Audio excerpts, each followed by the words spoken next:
will talk about the last escape from shaitan. What's the last escape from shaitan? Is that when shaitan gets you into a sin and you lose all control. I'll share with you one tactic that will help you rescue yourself in the last minute and save yourself from falling into that sin. So what is this technique?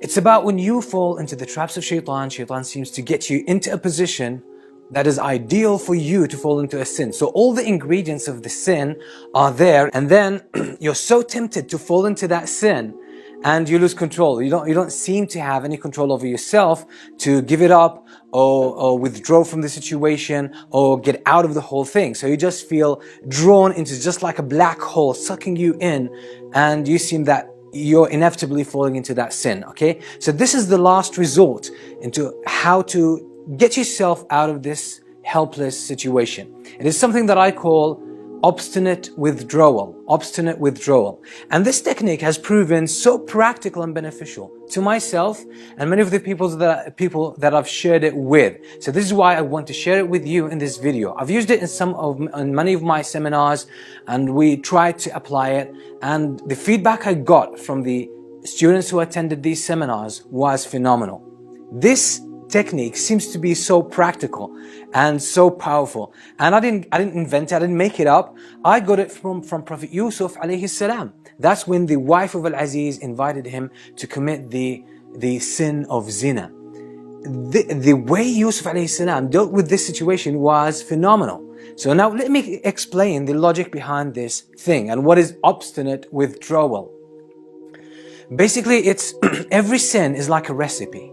It's like a chemical equation. You need all the ingredients in one place in order for them to interact and react with one another so that they produce the final result, which is, in the recipe's analogy, it's the final dish. Okay? So if you remove away one of the important or basic ingredients of that recipe, you don't get the dish. And in the chemical equation, if you remove one of the basic ingredients or one of the basic reactants, you're not going to get the final result, which is the chemical product. You're not going to get that. And sin is similar to that. So in this sense, shaitan is a chemist, or shaitan, you can see shaitan as a chef.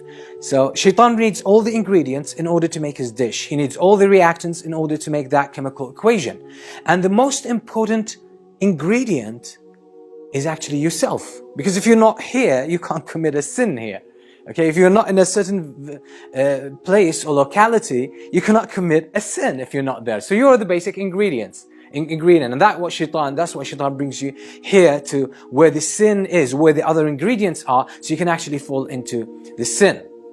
So when Yusuf alayhi salam was invited by the wife of Al-Aziz, everything was perfect for that sin. So he was there, the woman was there, and there was this sense of privacy. Because she locked all the doors and she closed all the windows, so no one could actually know what was happening.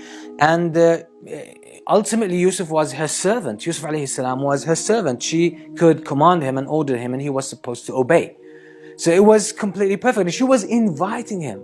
She was just telling him, come, she was inviting him to approach her and fall into this sin of zina and commit zina with her. But Yusuf alayhi salam straight away said, I seek refuge in Allah from this, and I'm not ungrateful to Allah who's been good to me, or I'm not ungrateful to your husband who has really looked after me and treated me well. Then what did Yusuf alayhi salam do? He rushed to the door. He withdrew from the situation obstinately. He did not let himself have any second thoughts about it. He did not let himself contemplate and say, let me see, maybe I can get out of this, or maybe I'll just approach her a little bit and not go all the way with that sin. He didn't say any of that. He just closed his mind, closed his thinking process, and made his ultimate focus on one thing, that's getting out of this place. You're removing the basic ingredient. And that's why I call it obstinate withdrawal. It's like stubborn, adamant withdrawal from the scene of the sin. So once you get out of that scene, you can't commit the sin because you're out of it. The ingredients are not there. Okay? So simply you can't commit a sin. So what do you do? Basically, once you feel yourself trapped, Shaitan has got you, okay, all the ingredients of this sin are there, including yourself, and you're tempted, and you feel that, black hole of sin is sucking you in so powerfully, and the pull is so overwhelming, and you can't seem to control yourself. All you need to do is just, sort of close that thinking process, halt it. Bring it to a halt where you don't think anymore. And all you have to do is just tell yourself, I'm getting out of here. I'm just getting out of here, and pull yourself. You could actually start running. You could start running, because that's what Yusuf alayhi salam did. He raced to the door and she chased him. So you race to any exit from this locality, from this place, okay? So you just rush out without thinking about anything, without having any second thoughts. Let your whole focus, your whole motivation, your whole, intention be focused on just getting out of this place. Just get out of this place. Okay, so if there's a door, just open the door and rush out and just walk distances away from that place without thinking. And just to block your thinking, you can actually start just talking to yourself, repeating certain things, saying, I'm just out of here, I'm out of here, I'm out of here, I'm out of here, I'm out of here. What that does, it distracts your attention from focusing on the sin and the pull of the sin. And what it also does, it stops you thinking about, maybe, the enjoyment you might get from that sin. So just say, you block your whole thinking process by saying this, and by physically moving out of this, adamantly getting out of that place, and then you can't fall into this sin. And usually what happens with sin, and that's something that I learned from practice and from the feedback that I get usually from people, is that sin has high time, prime time. It's sometimes 5 minutes, 10 minutes, or maybe an hour. So once you get yourself out of that locality, out of that vicinity where the sin is about to happen, where the other ingredients of the sin are there, you get yourself out of it, okay, for about half an hour, okay, or maybe for about an hour, okay, maybe sometimes 5 minutes. Your desire by that time has subdued, has taken a dip. So then you don't feel that so much tempted. So in your weakest moments, you manage to get yourself out of danger, and now you're in more control after you got out of this vicinity. So that's what I call obstinate withdrawal. Try this with helpless situations. It is so powerful. It has worked perfectly for me. It has worked perfectly for so many people that I know, okay? And it just pays off. Some people have tried it, but it didn't work out for them, and the reason is they did not practice it, they did not rehearse it at times of ease. As I usually say in my videos, if you notice this, that you need to practice certain things at the times of ease, and they will come to your rescue at times of hardship. They will come in handy.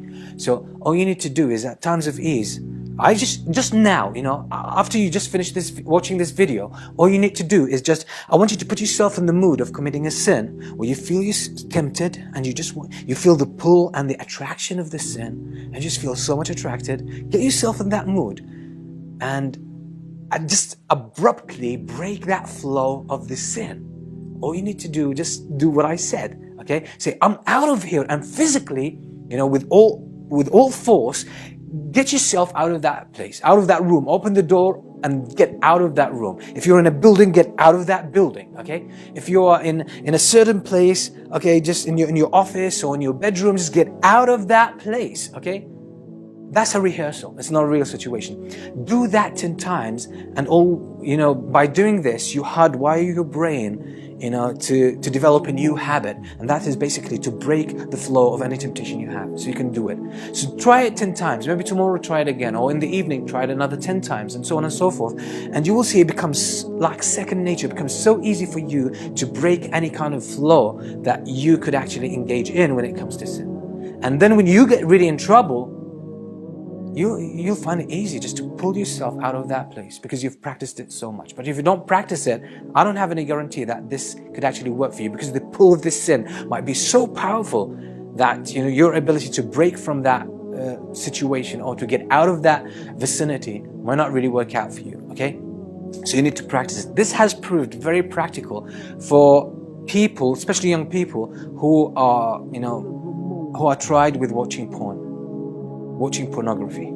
That has really helped them, because they usually do it by themselves. They have usually their device in their hands, their laptop or their smartphone, etc. And they are by themselves in that privacy, and they feel the temptation. So what they try to do is actually, throw that device out of their hands, or if it's a laptop, just leave it and get out of that place. Just say, I'm out of here, I'm out of here. Or just say to yourself, I don't want to commit a sin, I don't want to commit a sin, I don't want to commit a sin.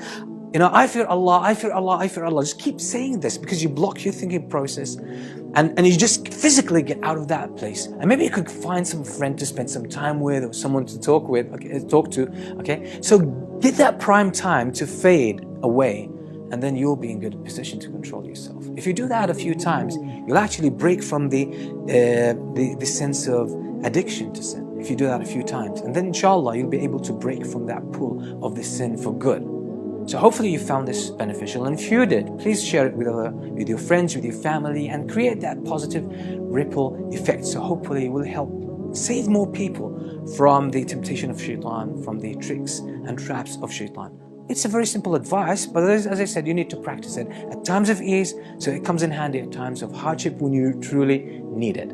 Okay, if you found this video beneficial, don't forget to press the like button, share it, as I said, with everyone you can, everyone you think who could benefit from it. And until we meet with another video, I leave you in peace. Wassalamu alaikum wa rahmatullahi wa barakatuh. A few days ago, a hospital worker from New York was found dead after suffering from a heart attack whilst watching pornography on his laptop at work. The 48-year-old man, who was unnamed, was found by a shocked co-worker who found him slumped in his chair whilst the pornographic video continued playing in the background.